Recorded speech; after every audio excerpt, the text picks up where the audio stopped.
Bonjour à tous mes amis, voilà, alors c'est le deuxième soir à Varanasi, je suis en compagnie de Ramesh qui est un fidèle ami, c'est pratiquement un frère, à chaque fois que je viens là, il m'accompagne de partout, les moindres choses dont j'ai besoin, il est comme un guide, et quand vous êtes là, là aussi c'est un grand confort parce qu'effectivement Ramesh est à votre disposition pendant tout votre séjour, vous pouvez demander n'importe quoi, vous avez n'importe quel tracas, vous voulez aller visiter tel ou tel endroit, il est là, voilà.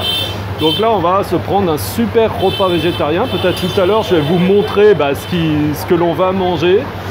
Voilà. Et puis en attendant, si vous n'êtes pas encore abonné à cette chaîne, faites-le maintenant.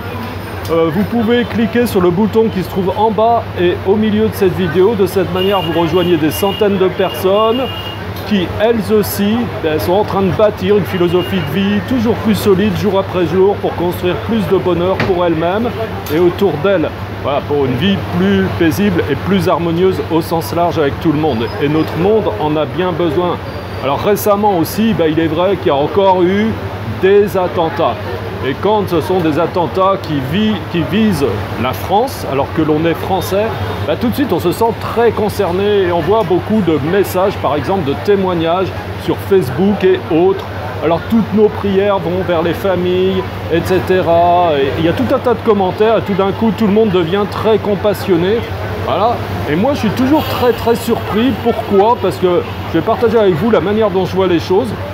C'est-à-dire que bien sûr, quand il se passe quelque chose comme un attentat et qu'il y a des vies qui sont en jeu, évidemment que c'est inadmissible, c'est intolérable et puis que l'on ne peut se sentir que touché.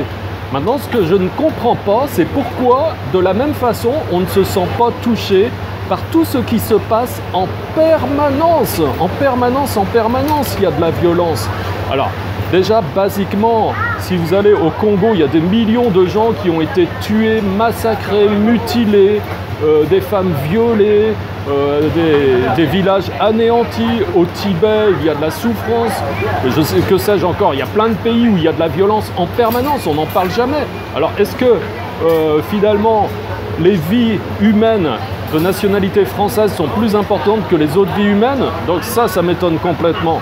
Moi, ce qui m'étonne complètement aussi, c'est pourquoi sur Terre, on sacrifie la vie de plus de 1000 milliards d'animaux par an pour les prétendus besoins en alimentation humaine. Et en plus, souvent, on abat les animaux dans des conditions absolument déplorables, on les torture de manière inutile. Bon, bref, là, on ne s'émeut pas du tout. Pourquoi on s'émeut? Est-ce que, justement, 1 million ou 1 million de vies animales ne vaut pas une vie française, une vie humaine française? Là, je comprends vraiment pas, quoi. Il y a vraiment des choses qui me dépassent. Si on est touché par la violence, on doit être touché par la violence, mais en permanence. Pas seulement dans certaines conditions. Ça ne doit pas seulement être une question de nationalité ou une question de conditions d'existence. Que l'on soit français ou japonais ou américain ou que sais-je encore, n'importe quelle autre nationalité, que l'on soit des êtres humains, que l'on soit des animaux, eh bien oui, on ne doit pas subir la violence, qui que l'on soit. Et lutter contre la violence, eh bien en réalité ça ne sert pas à grand chose parce que la lutte elle-même est une violence. Et si on lutte, eh bien quelque part on va comme créer une espèce de violence face à de la violence et on va ne faire que générer plus de violence. Quand vous rajoutez de la violence à la violence, ça fait quoi? Ça fait tout simplement plus de violence. Voilà. Donc, c'est-à-dire que d'une manière générale, quand on lutte contre les choses, c'est comme si on se met en opposition contre les choses. C'est comme si on vit en quelque sorte dans un état de séparation. Alors que le yoga, c'est quoi? C'est l'état de non-séparation. Donc, accepter la vie comme elle est. Voilà, bien sûr, il se passe des choses incroyables, mais il se passe des choses incroyables de partout, quoi. Et c'est la vie, c'est comme ça. Ça peut paraître dingue, de prime abord, de m'entendre parler de cette manière, mais réfléchissez-y. Dans la vie, il y a de tout. Du plus, du moins.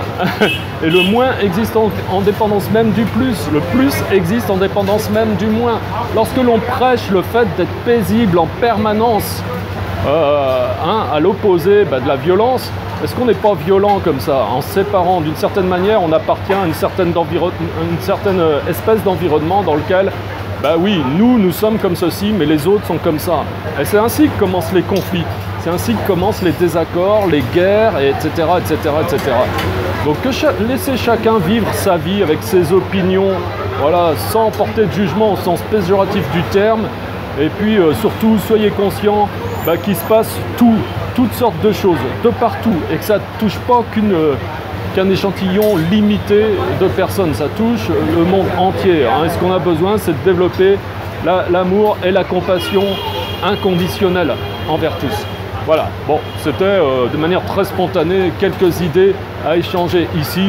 Ce que je pourrais vous expliquer à tout ce sujet-là, eh bien, ça pourrait être plus structuré, durer un peu plus longtemps, et on aura certainement l'occasion d'en reparler, en particulier pour vous qui suivez les enseignements et qui faites partie du club privé yoga et méditation. Voilà, donc on s'apprête à recevoir un super repas avec Ramesh.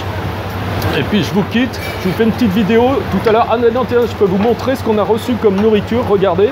Là, alors attendez, voilà, je vais lever un petit peu. Voilà ce qui nous attend.